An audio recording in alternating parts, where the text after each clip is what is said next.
Hey there, and welcome.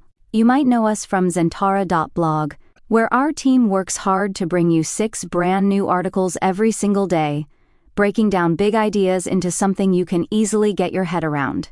And now you're listening to Zentara Unlocked. Think of it as Zentara.blog for your ears. We'd love for you to check out the full articles with all the extras on Zentara.blog whenever you can.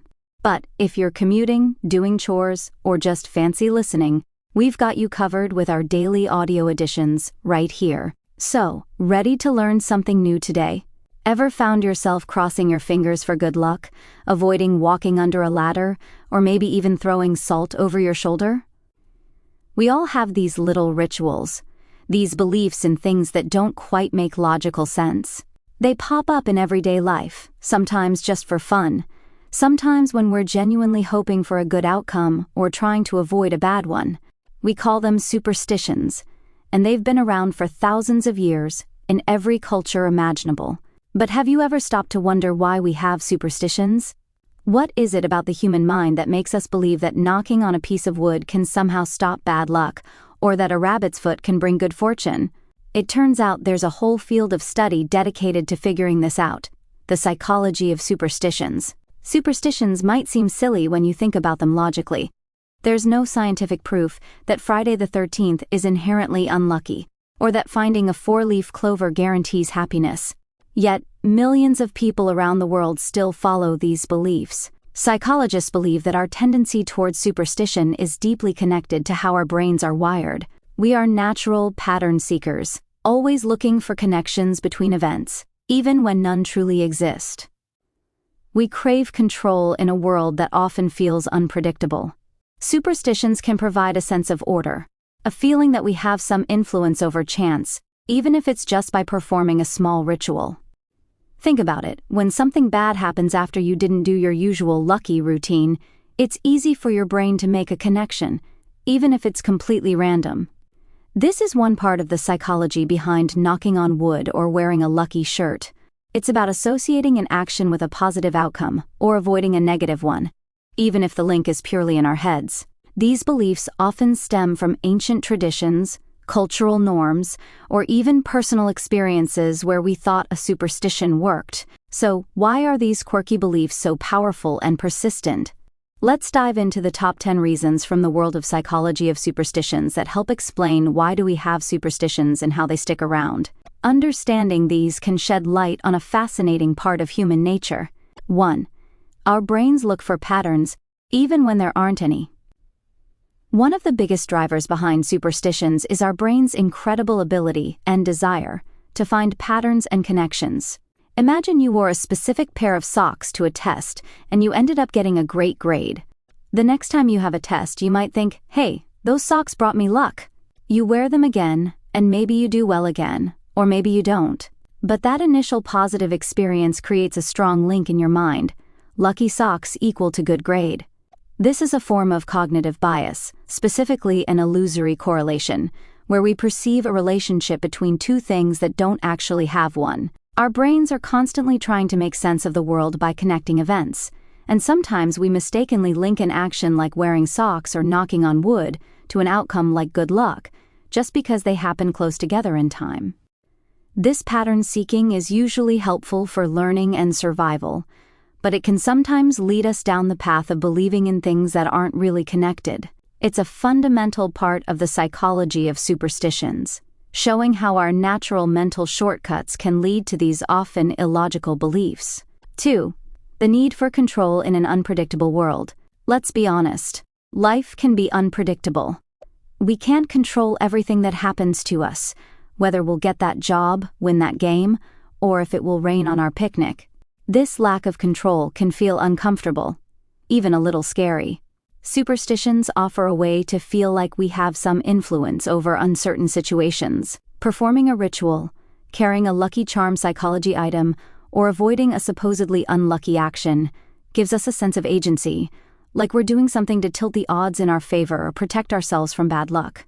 For example, if you're nervous about a presentation, crossing your fingers for good luck might make you feel a tiny bit more confident, even if it has no real effect on your performance. It's a psychological tool to manage anxiety. This deep-seated need for control is a key aspect of the psychology behind our quirks, pushing us towards beliefs and actions that make us feel more secure in an unpredictable world. 3. Avoiding bad stuff feels safer. Many superstitions are about avoiding bad luck rather than attracting good luck. Think about walking under a ladder, meaning it's widely seen as unlucky. The psychology of superstitions suggests that our brains are highly sensitive to potential threats or negative outcomes. If there's a belief that doing something might lead to something bad happening, it often feels safer and easier just to avoid doing it altogether. Even if you don't fully believe it, the thought, "what if it's true?" can be enough to make you walk around the ladder. This is related to risk aversion. We tend to prioritize avoiding losses or negative consequences over achieving potential gains. The idea of the devil on your shoulder, or the evil eye in various cultures, taps into this fear of external negative forces. Throwing salt over your shoulder is said to ward off the devil, showing how these rituals are often linked to protection. This avoidance behavior is a powerful part of why do we have superstitions. It's a psychological defense mechanism against perceived threats, whether real or imagined. 4. It's what everyone else does. Social influence. Superstitions are often passed down through families, friends, and communities. We see other people knocking on wood, avoiding opening umbrellas indoors, or saying "bless you" when someone sneezes, and we start doing it too. This is a classic example of social learning and conformity. We learn behaviors and beliefs from those around us, and adopting them helps us fit in and feel connected to our social group. If a whole team believes in a lucky pre-game ritual, a new player is likely to join in, not just to potentially gain luck, but also to be part of the team's culture. This social aspect is a significant part of the origin of superstitions and how they persist across generations.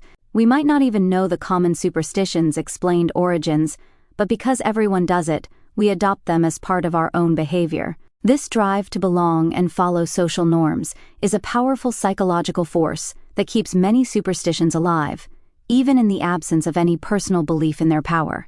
5. The power of association and conditioning. Remember Pavlov's dogs, who learned to associate the sound of a bell with food and started to salivate? Our brains are constantly making associations. If a specific action or object was present during a positive experience, our brain can link the two. This is called conditioning. If you wore a particular necklace during a successful job interview, you might start to associate that necklace with success. It becomes your lucky charm psychology object. Similarly, if something bad happened after you broke a mirror, your brain might create a strong association, leading to the breaking a mirror superstition. This isn't about logic, it's about the emotional and psychological link forged through experience. Over time, these associations become stronger, reinforcing the superstitious belief. The action or object itself doesn't have any inherent power, but the psychological association we've built gives it meaning for us. This conditioned response is a core element in the development of personal superstitions and the reinforcement of widely held ones. 6. The anxiety reducer. Life is full of moments that make us feel anxious, waiting for important news, taking a big test, or facing a challenge. Superstitions can act as a coping mechanism for this anxiety. Performing a ritual, like crossing your fingers for good luck before a stressful event, can provide a small sense of comfort and reassurance. It's a way of feeling like you're doing something proactive to influence the outcome, even if it's just symbolic. This can help reduce feelings of helplessness and worry. The ritual becomes a way to channel nervous energy and focus on something other than the potential negative outcome. This is a significant part of the psychology behind our quirks. They serve an emotional purpose, helping us manage stress and feel more secure in uncertain situations. The feeling of having taken a step, however small or irrational, can make a difference in how we feel about facing a challenge. 7. Selective memory. Remembering when it worked. Our memory isn't a perfect recording device, it's influenced by our beliefs and expectations. When it comes to superstitions, we are more likely to remember the times when the superstition seemed to work and forget the times when it didn't. If you wore your lucky socks and aced the test, you'll likely remember that vividly and credit the socks. But if you wore the socks and did poorly, you might brush it off as a fluke or find another reason for the bad grade. This is called confirmation bias. We tend to seek out and remember information that confirms our existing beliefs. This selective memory reinforces the superstitious belief because we are constantly, albeit unconsciously, collecting evidence that supports it. This plays a big role in the persistence of beliefs like the breaking a mirror superstition or the power of lucky charms. We remember the one time something bad might have happened after breaking a mirror and forget all the times nothing did. This cognitive bias keeps the superstition alive in our minds. 8. Explaining the unexplainable. Sometimes, bad things happen for no clear reason. A sudden accident, an unexpected loss, or a streak of bad luck can feel random and unfair. Superstitions can offer a simple explanation for these complex or unpredictable events. Instead of facing the discomfort of acknowledging that bad things can just happen randomly, attributing them to breaking a superstition, breaking a mirror, superstition for example, or being the victim of bad luck, like from walking under a ladder meaning, can feel more manageable. It provides a cause, even if it's an irrational one. This is part of the origin of superstitions. They often arise in attempts to understand and cope with aspects of life that are beyond our control or comprehension. By providing a narrative, even a superstitious one, we impose order on chaos and make the world feel a little less random and frightening. 9. Passed down through culture and tradition. Many of the superstitions we know are deeply embedded in our culture and have been passed down through generations. The origin of superstitions is often lost in history, but the practices remain. Think about sayings like beginner's luck or rituals associated with weddings or holidays. These are part of our shared heritage. Following these traditions connects us to our ancestors and our community. They are part of the fabric of our social lives. Even if we don't fully believe in the literal power of the superstition, we might perform the ritual because it's expected, or because it's part of a meaningful event. This cultural transmission ensures that superstitions persist over time, even as society changes. Learning these common superstitions explained by our parents or grandparents makes them feel familiar and normal, reinforcing their place in our lives. Set. The feel-good factor. Finally, sometimes superstitions just make us feel good. Wearing a lucky item, lucky charm psychology, can give us a little boost of confidence. Performing a ritual before a big event can make us feel more prepared or hopeful. There's a psychological comfort in having these routines, especially in uncertain times. It's like having a little personal safety net. While the effect might not be real in a physical sense, the positive psychological impact can be significant. If crossing your fingers for good luck makes you feel more optimistic, that optimism itself might have a positive effect on your mindset and performance. The belief in luck, whether tied to a specific superstition or not, can influence our attitude and persistence. This feel-good factor, the sense of comfort or hope derived from the belief or ritual, is a powerful, albeit often subconscious, reason why do we have superstitions and continue to practice them. It's a simple pleasure, a small act of hope in a complex world.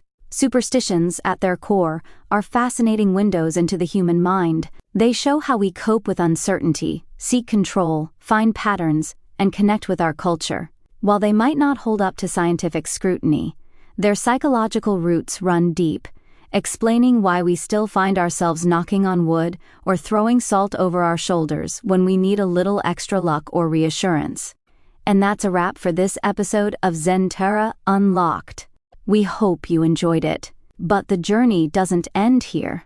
To see the visuals that accompany this discussion, read the full article at your own pace, and discover our curated list of books for further reading, with links to easily find them, head straight over to zentara.blog. That's Zentara.blog. While you're there, explore the other 5 new articles we published today and check out our weekly ebooks compiling our most popular topics. Don't forget to subscribe to Zentara Unlocked so you don't miss any of our 6 daily episodes. Thanks for listening and keep that curiosity alive.